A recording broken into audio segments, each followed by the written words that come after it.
Milwaukee show. We're talking with noted mythicist Kenneth Humphreys, all the way from England tonight, talking to us about the historicity of the Bible itself, Old Testament and New.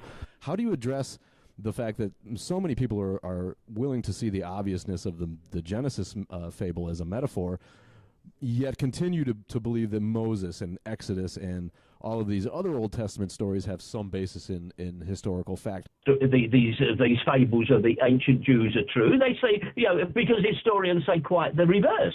They know that it is essentially a mythology for an ancient people. But Hollywood, the cinema, the TV channels, they are always perpetuating these comforting stories that we, if you like, you could say we know and love. The story of Noah's Ark, the story of wanderings in the desert and the escape from Egypt. These stories have long been dropped in historical circles, but they have not been dropped in the public mind. And next time we come round to some particular religious festival, we'll get another special that perpetuates those silly ideas. Mm-hmm. Now, let's get into why they're silly. I think there's a lot. Maybe people don't necessarily know. We know the basic Exodus story, but what are the pieces that really start to fail? I mean, we can start. I think Abraham. You mentioned the tricks the original Pharaoh, which is unnamed, with his extremely beautiful 75-year-old wife, and convinces that he's a sister, and it's just a great con man here. What's the story? Bring us in. Yeah, well, I mean, that is a charming story, isn't it? Because but you've seen you expose that silly story for what it is by simply comparing different comments in different parts of the Bible. If you take the ages of those particular characters, Abraham and his wife, you see what age they are at a certain stage. So when he takes her to the court of Pharaoh and she is so unbelievably beautiful, she gets taken into the harem, you begin to wonder, well, they must have kept their looks a lot longer in those ancient days. And of course, they repeat the story like 20 years later with another king, and she must be into her 90s by then. It's farcical when you look at it. Now, why do they say such things? Well, of course, like all the stories, they have a theological, they have a religious purpose. That's why. It's not meant to be read as fact like science. It is a religious story. Brian's got a list, a timeline here. Go, Brian. Yeah, so Abraham itself, I don't think there's any real evidence that he existed, but the myth continues to go on as he sires Isaac, and then Jacob, or Isaac sires Jacob, and then Joseph. It is engaging with the Pharaoh. So you see, like, the Israelites, taking a high position. I think you mentioned Grand Vizier, based on his predictions of forecasts, which basically were good or bad, which is, where do I get that job? Where I just say good, bad, predict it, and I get to be the Grand Vizier, which sounds cool. I mean, is that what the Bible says? And is there any evidence for Jacob at all? Well, I'm not. From what I could make out of what you were saying there, Brian, I'm not quite sure what the question was. But in terms of stories, there is difficulty with them because there is no historical basis for them. You have to either read them as history, read them as allegory, read them as anecdotal, whatever way you approach them. But they're always justified on the basis of the fact that it tells an important truth that we should all take on board. Now, of course, my point would be whether that we can even credit that or not. The points they often make are quite antiquated in terms of the society we live in. This is, they are drawn from a semi-nomadic agrarian society of very basic technologies. It's very patriarchal. It's got very crude and very harsh morality, and you know, those stories that tell, in whatever sense you read them, are just irrelevant to today. You know, quite apart from the fact that they may be fantasies, you know, they tell an irrelevant tale about, you know, a very male-dominated, a very conservative and intolerant society. Interesting. I mean, and it's certainly not as applicable today, but what were they trying to get at then? But pretend we're, you know, in 300 BC. What are we supposed to read into this story if we're back then?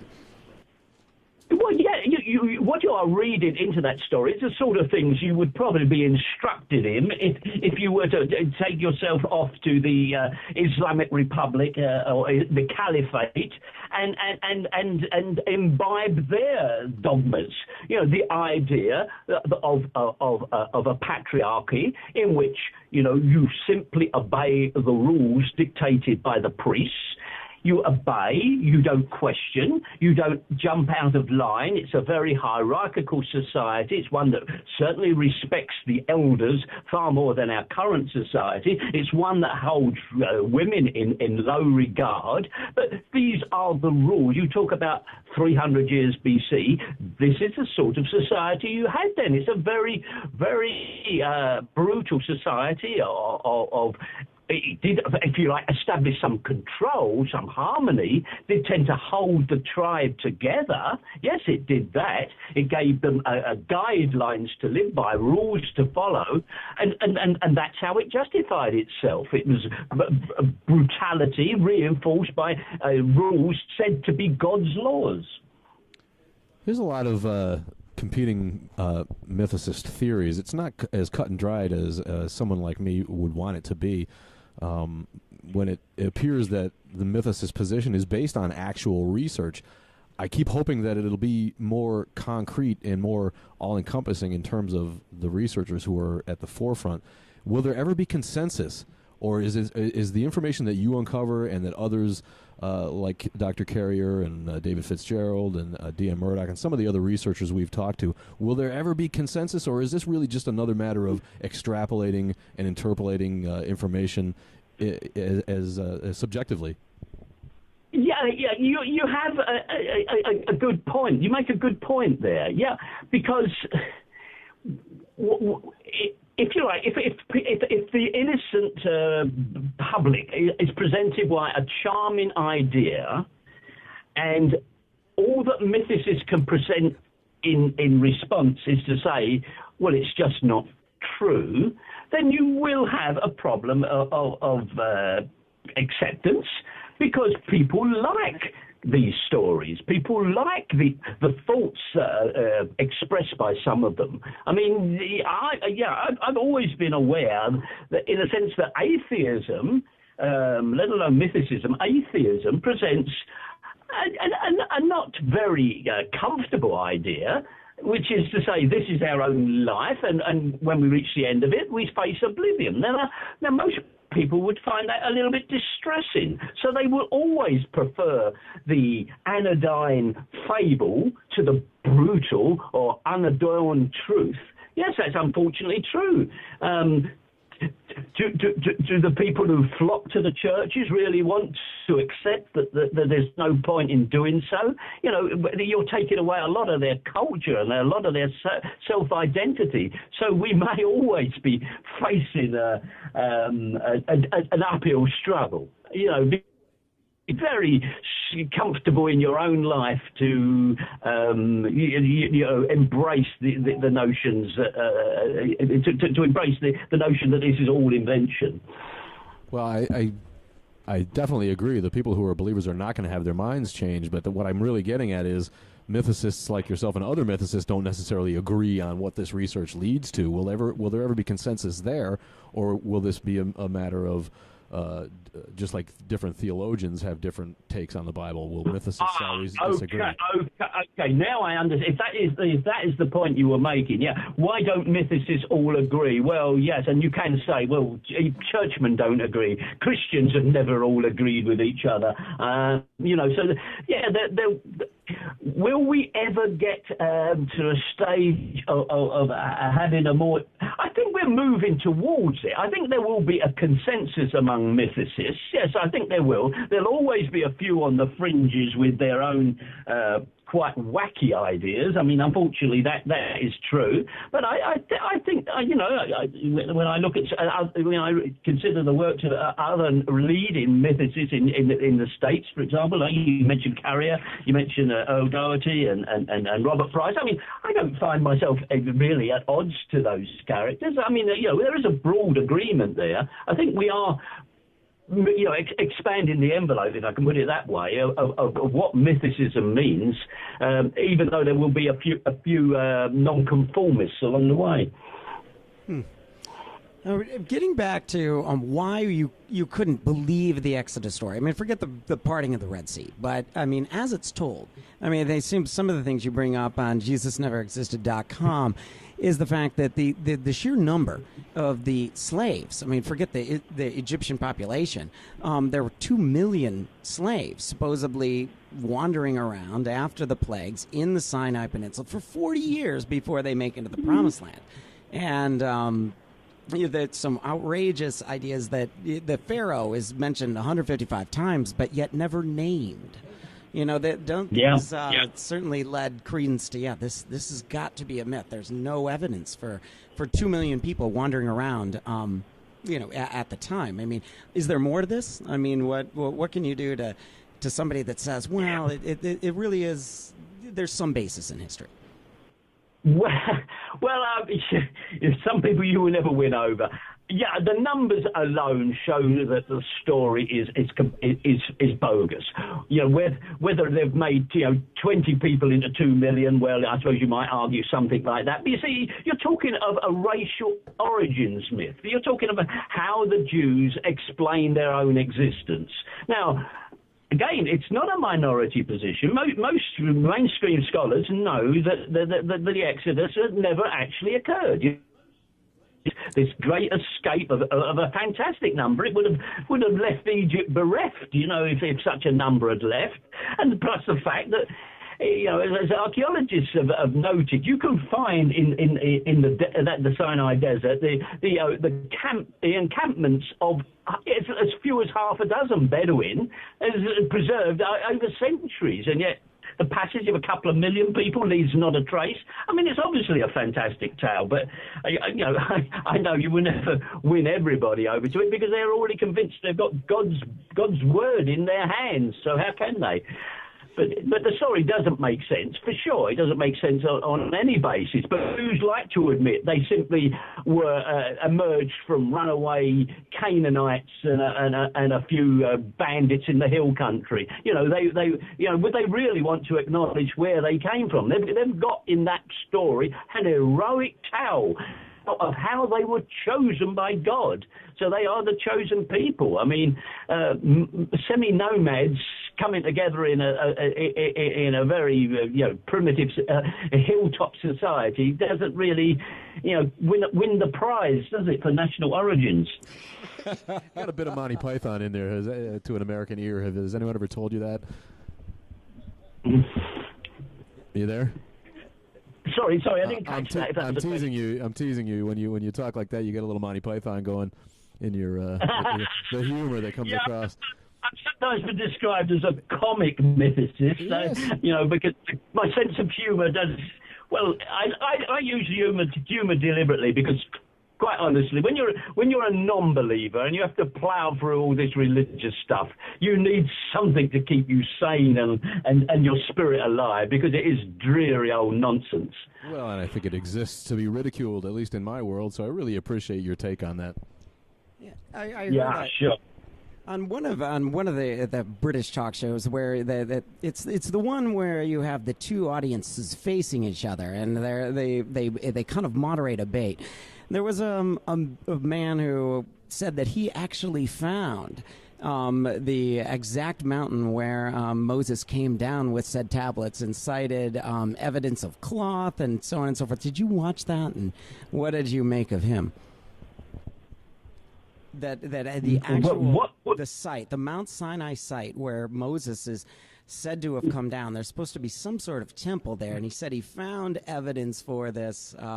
He sounded a bit of a crackpot, but he said it was brand new. And I can't remember. Brand new. Question time or what? And he was mostly ridiculed a bit, but he claimed it was real, and I wondered if you knew anything about this. Well, I don't track all the nutcases who keep finding evidence for their cherished book, but I mean it's a long tradition. It's gone on since the beginning, and certainly since the birth of biblical archaeology about 200 odd years ago. You know, they've been finding the evidence that they're looking for all the time. Whether it's Solomon's temple, the Ark of the Covenant, the Noah's Ark, you know, whatever, they find these things. Well, of course, they find them to their own satisfaction. They don't find them to the satisfaction of any rational archaeologist or any sensible historian. But believers find evidence everywhere. The thing that amuses me quite often is when they find, you know, images of Jesus in a grease stain or on a bottle of something, you know. The religious-minded people will find their evidence. They have evidence. No, they do, but I think even if you don't necessarily stop the belief, you can have a theist that takes these stories as mostly mythical. It really does maybe help shape their actions, because I don't think it's necessarily all about atheism, but realizing that these are a myth. I mean, I heard Father Barron, who's a Catholic priest in the northern suburbs of Chicago, say that as the Jews moved into the Promised Land and wiped out the Canaanites and the Alawites, that this was just a metaphor for eliminating evil, that this wasn't real. It was just all a metaphor. And to that end, I want a Bible that's maybe in red and blue that just tells me what's metaphor and what's real. Yeah. Sure, and that also has been there from the beginning. How much is allegorical? How much is literal? How much should we believe on one level or another level, or perhaps both? I mean, you know, Christians have sometimes argued it's both literally true and allegorically true. So, yeah, I can sympathise with a modern-day Christian who accepts, you know, and discounts the obvious nonsense and still holds that there was a very special man there, and maybe perhaps he was the Son of God, and he did do some nice things, and you know, the core story may be true. Now, I understand why someone would say that, but that's when we come back to the nitty-gritty of what I've written about so extensively, you know, that Jesus never existed material. That, okay, if you really think that, where is the support for such an idea? Why does it seem so difficult to find? Why is it that it's this evidence which, you know, is glitteringly clear centuries later in all the material written by believing Christians? They've got it all polished up like gold. But when you go back to the beginning, why is it vanishingly, impossible to find this material? You know, you come back to the validity or otherwise of the Gospels, and you have to say, as I've made the point, is this memory or is it a myth? Did these people memorize this material and kept it in their head for decades, or is it a story created later for other reasons? Now, if you've done what these Christians we've just been describing have done, of minimize material and take away all the nonsense, why would anyone preserve the memory of a sort of nice guy for decades before writing it down? You know, that to me would be a response to these people. If this person was so impressive, you know, why was nothing written down earlier? Why did nobody record his words at that time? Why did nobody of any significance record this material? Why is it decades later it emerges, and when it does so, it appears so similar to earlier stories? You know, now, if we were talking to a rational Christian, he must actually be somewhat troubled by that notion. And all this recent material that's now in the public domain about, the short ending of Mark's Gospel, which was the original, which has no resurrection appearances, you start to see a slightly different story, not the technicolor story that later emerges. You see a very simple story in the beginning. And that, to me, suggests the evolution of a myth, not the memory of some smart and wonderful guy. Right. So why do they do it? Why does the myth evolve? I mean, if we get to this, and it really does sound like myth, people are going to ask for a motive, in the same way you would in a murder case. What do you think the motives are moving along based on what's happening at the time? Well, I hope I've made that clear on a number of occasions. What is the motive? And the motive becomes one of the salvation of a religion and of a people who are bereft of that religion.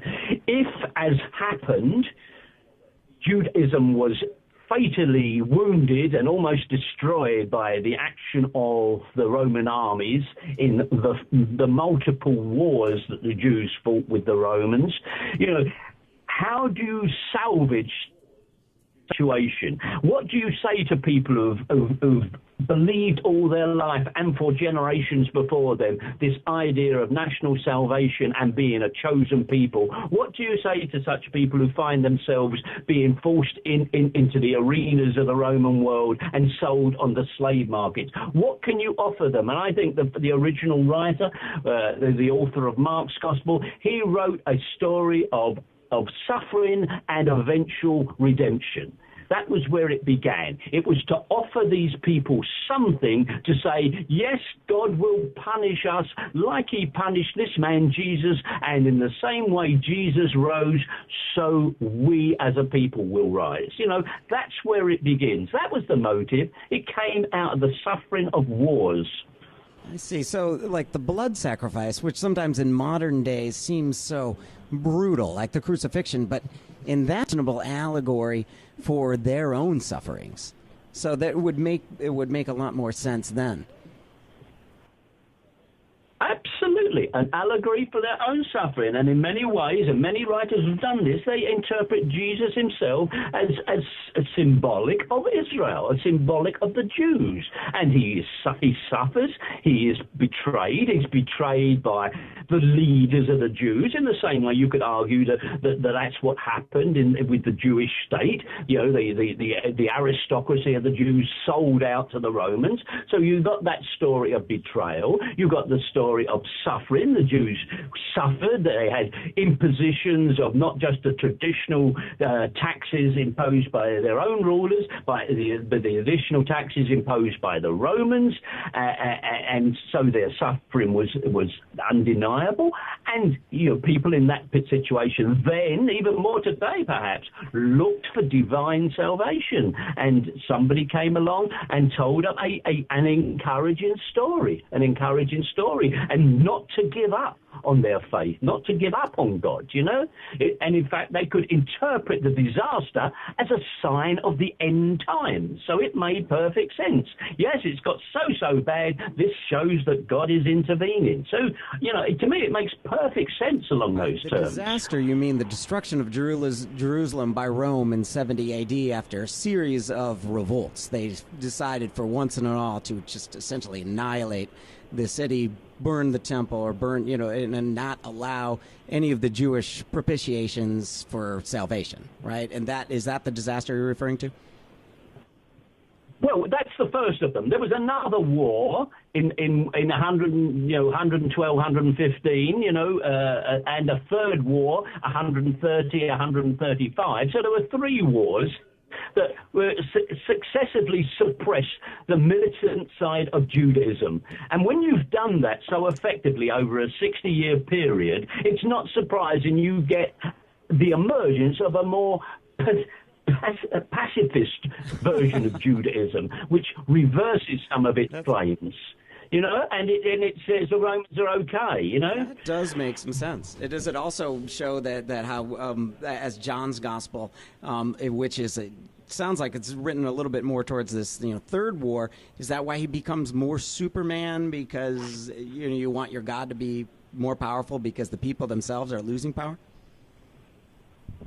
Well, I think that the way in which the Jesus character develops, the trajectory of his develop from a righteous man chosen by God to be visited by the Holy Spirit, through a stage of being a demigod to his eventual emergence as God himself, merely visiting the planet Earth, that makes perfect sense when you think, the situation actually deteriorates. Yes, the temple was destroyed in 70, but the state of Israel, Judea, continued, but it disappeared entirely after the third war, the Bar Kokhba rebellion. It was wiped off the map. It was wiped off the map, and even Jerusalem disappeared at that stage.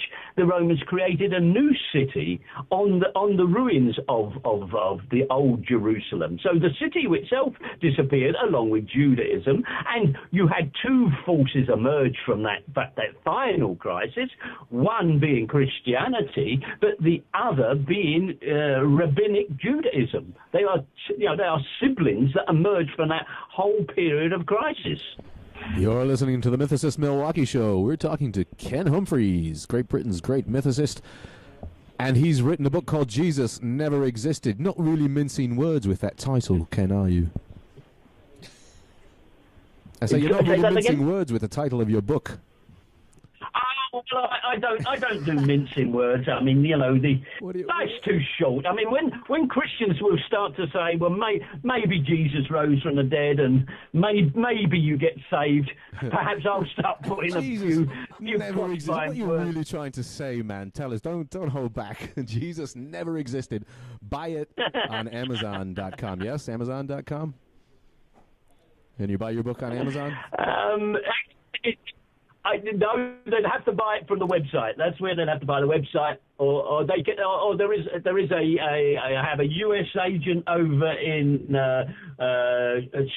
Charleston, West Virginia, 9-banded books. So let me give a plug for him. You can get a local supply from there. Elsewise, from the website. It's listed on Amazon, but I'm not so fond of Amazon. And JesusNeverExisted.com is the website. Yeah, absolutely. And nine bands publishing, you say, in West Virginia. Nine banded books out of. Good. We love West Virginia. It's one of the buckles of our Bible Belt. But I want to tell you, there's active atheists doing what they can in West Virginia for the cause, my friend. So look for Ken Humphreys' book. Yeah, I hear from some of those people in the Bible Belt, so I know they're like on islands of rationality in a sea of nonsense. I'm jealous that you're British. Tell us that it's easier there than we have it here, fighting 48% of people who deny evolution and teach their kids bad science, and America's really on a bad track. Is it better in Europe? Is what we hear true? Is God kind of a backseat concept, and people sort of chuckle, and the Archbishop is a little bit of a cartoon character? The situation in Europe is rather different from the States. We don't have an equivalent of your Bible Belt, and we don't have that tradition which comes out of obviously the foundations of the USA of such an attachment to religion. And in fact, what has happened perhaps in recent years, yes, as the old Church of England has faded, we've had happy clappies emerged with a lot of, patronage and support from the USA do exist, and of course immigrants from Eastern Europe tend to come with their more committed religious convictions, so we're having to deal with that as well. But I should say in the world in which I live in southern half of Britain, I mean, it's not even polite to really talk about religion. I mean, people will yawn straight away. That's good stuff. It's 2:54, and we're going to go a little over to give you the extra time that we hosed you out of during our cock-up at the beginning of the show. Yes, that is a mistake for our Americans out there. Brian's got a whole page of British slang up so that we can relate to you. Yeah, well, you guys at Mythicist Milwaukee, I'm sure, are doing a great job. I mean, the fact that you exist and broadcast, is a step forward. I mean, that wasn't always the case. So more power to your elbow. Thank you. What's your take on some of the scholars that defend the historical position that Jesus maybe existed, like Bart Ehrman? What is there some validity there, or is it really just nonsense and apologists trying to fit their beliefs into the research? Well, yeah, I won't dish Bart Ehrman too much. I mean, yeah, we all know the story of Bart Ehrman. He became very committed to the faith, and he went to all the fundamentalist colleges with probably a career in mind to become one of these pillars of apologetics. And yet, because he had the integrity of a scholar, he reported what he found was that the documents were false and forged, and it weakened his faith, and eventually he moved across. He hasn't moved all the way across, and I don't think he will endorse mythicism at the moment. But give him time. But he's done a lot of useful work. But I think he has a problem ditching the Jesus he's always been part of his life. And I think, unfortunately, so many people have come out of, even mythicists, so many of them have come out of a Christian background, and you have this phrase, I don't know, you use it in the States, you hear it a lot in Britain, of a cultural Christian. Whereas they don't necessarily believe any of the dogmas, but they like the church. They like the institution of the church and the way it holds its ceremonies and its music and its cathedrals and so on. So, there's people there who still put their money down on the fable, whether or not they really truly endorse it. They'll go along with that. And yes, if you move away from people like Bart Ehrman to, if you like, more mainstream historians, well, I think they give Jesus the benefit of the doubt. They know the evidence is as flaky as mythicists say, but they don't spend as much time as mythicists do dismantling and deconstructing the stories. They let it under the wire, and it's a bit unfortunate they do that. But I mean, it keeps their lives less controversial. They'll upset a few of their colleagues if they were too outspoken with the truth and what they really believe. Talk to me about the popular culture as it relates to religion. Your countryman Ridley Scott, one of my favorite directors, of course, recently came out with an utterly cynical movie about Exodus, which, of course, believers will line up to view it as though it were a documentary. There's no way that you're going to convince me that directors and these Hollywood types like Darren Aronofsky, who made Noah last year, there's no way you're going to convince me that these people are believers. They're so cynical in my mind that they're willing to bilk the public, who they know will line up to pay good money to see these. And I don't begrudge them the right to do that. This is the great capitalist society. But do they make it more difficult? Should we be able to count on our artistic community to be a little bit more, a little bit more forthright with their storytelling? Yeah, we are fighting an entrenched idea, and a lot of businesses are attached to that idea. I've sometimes in talks made the parallel between big tobacco and big religion. I mean, when people blew the whistle and explained and brought to the public's attention how cigarette smoking was lethal, the big tobacco companies didn't line up to say, oh yeah, we agree, we'll just pack up and go home. They fought that tooth and nail, as you know, and that's the same with the churches. I mean, it's been pointed out that lots of clergymen are actually unbelievers.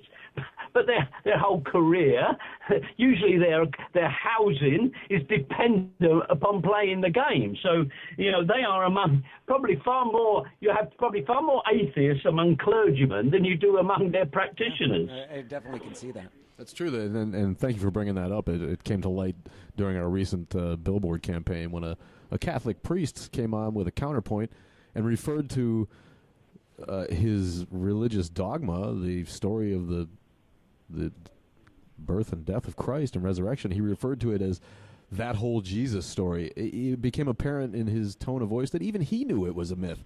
Do you think that that's prevalent? Do you think that that preachers use their what they know that will connect with their audience and preaching to people in a way that they know will communicate, but don't really have any solid belief anymore? Is that pretty common? Well, how common we don't know, but I'd say it's pretty common. I mean, I occasionally get emails from people who've left the church, and for the most part, they're very painful emails to read because someone is usually describing 20, 25, 30 years of their life before they've been able to say, I've been suckered here by something that is false and based on a lie. And it's taken them half their life usually to come to terms with that, because people don't like to change their minds. They don't like to change their mind. They don't like to acknowledge they've been wrong. But occasionally, and I'd say not infrequently, I hear from people who've been in the church. Some of them have been ministers. Some of them have been apologists, and they've really now they're parted company from their former colleagues, and they are full of bitterness and unhappiness in many respects. Although they embraced the new freedom of living in reality, they resent the fact that for years they put their energies and their money into these churches and spread the faith, and perhaps for half of those years did so with a great deal of doubt in their own mind. Let me tell you one little story I heard many years ago now, but from a woman who wrote for a Catholic publishing house, and the publishing house issued these booklets about the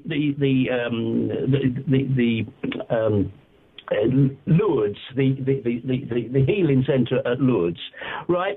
And she said she knew a lot of the stories that she was obliged to edit and write up for these pamphlets were false. Right, she knew that, but at the same time she knew it encouraged a lot of people in their faith and, as it happened, made the church a lot of money.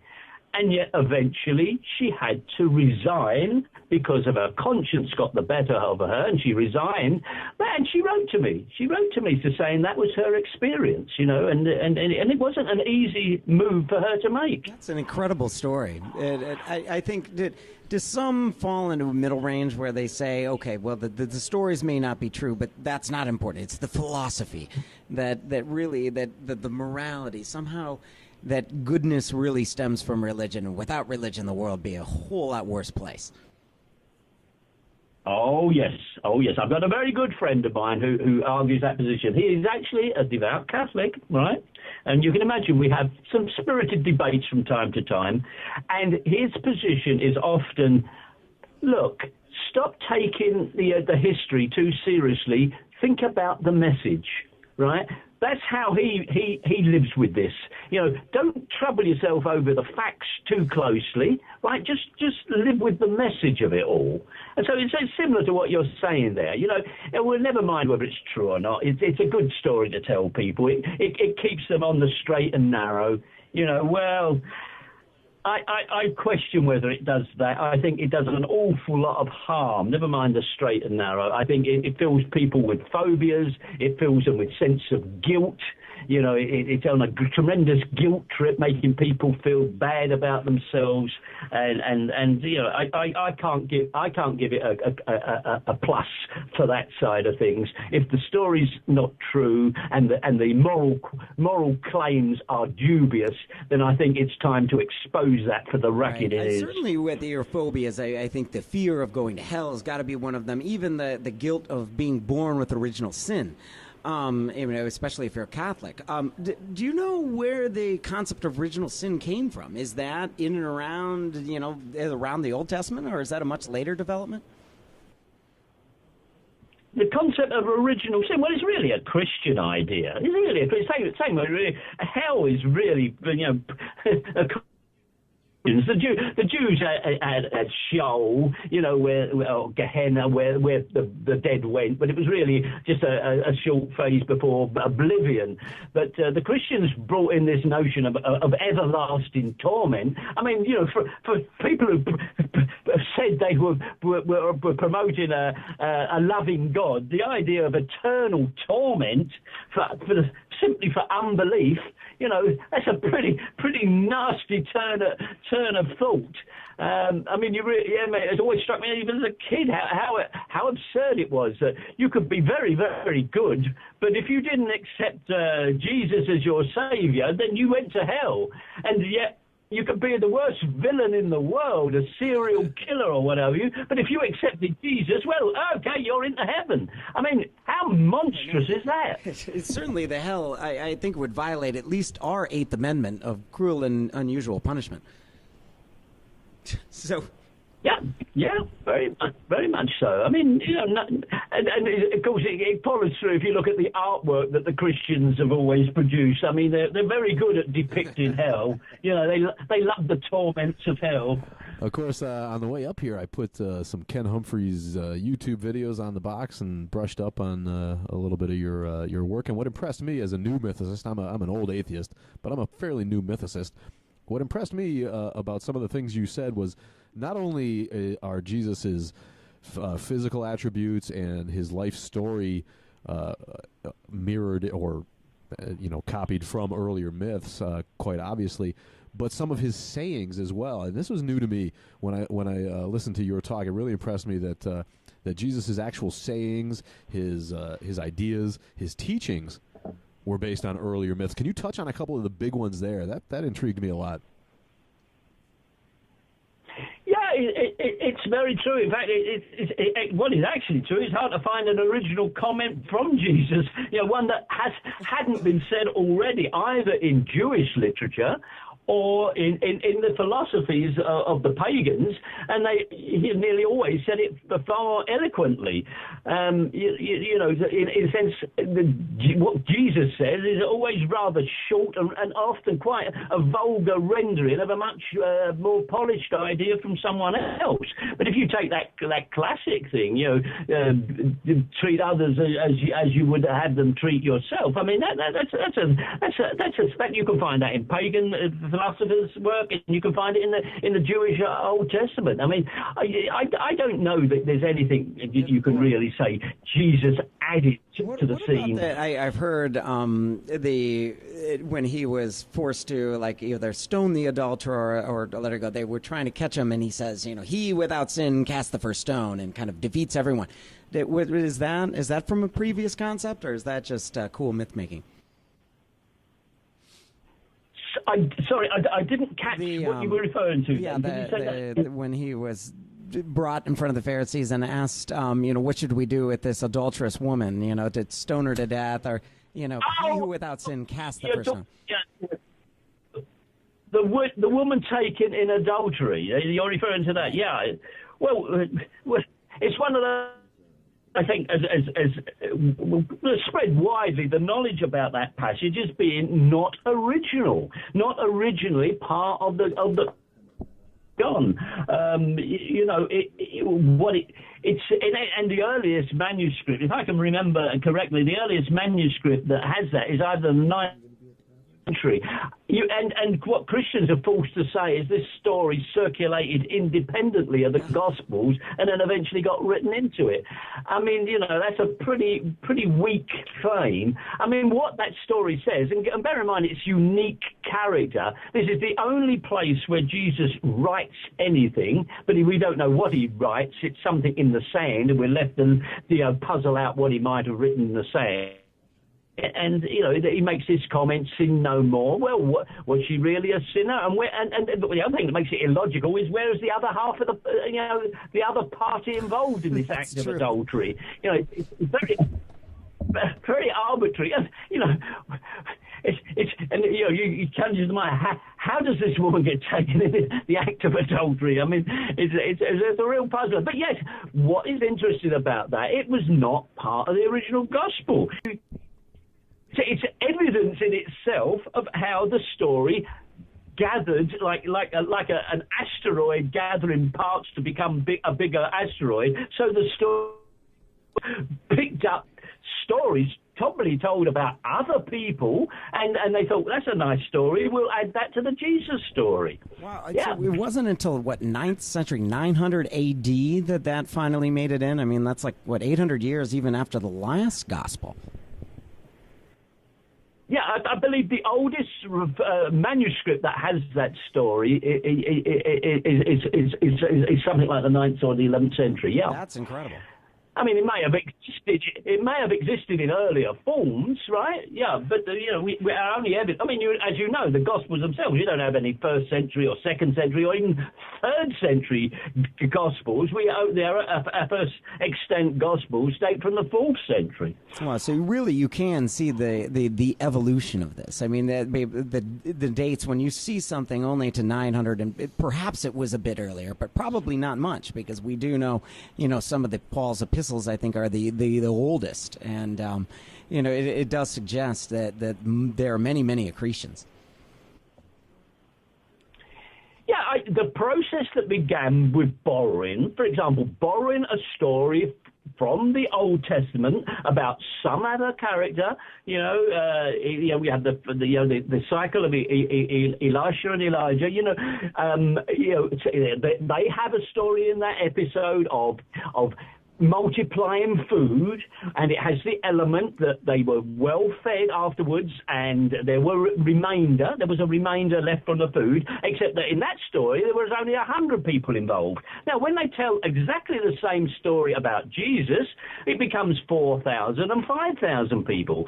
It's a bigger version of the story to make it more miraculous, but it's not original. Now, that's how the process of building the Gospels began, but it's blatantly obvious during those early centuries in particular, good tales were added into the story. And that's why the whole compendium of stuff, it reads in such a staccato fashion. It doesn't really flow. It's just add on, and so it came to pass, and then there's this thing happens. It's not a coherent story. You can't actually imagine a eyewitness at the time writing the story in such a hodgepodge of a fashion. It's the Mythicist Milwaukee Show, and we are out of time. We're down to about 20 seconds. I want to remind everyone to get your tickets for the Myth Information Conference. Speakers coming in, Dr. Richard Carrier, Hemant Mehta, and James Kirk Wall on April 25th at mythicistmilwaukee.com. This has been the Mythicist Milwaukee Show. We've been talking to Ken Humphreys. You got a final thought for us? A final thought, yeah. Keep the faith. Keep the faith. Well done. Keep the faith. Yeah. And visage. It's been great being on the show, and I love talking about this Jesus nonsense. So we'll have you on again. time. It's fascinating. We could do it all afternoon. Buy the book. Jesus Never Existed. Buy it now. Take it easy, Ken. Thanks. All right, take it easy. Thank you very much.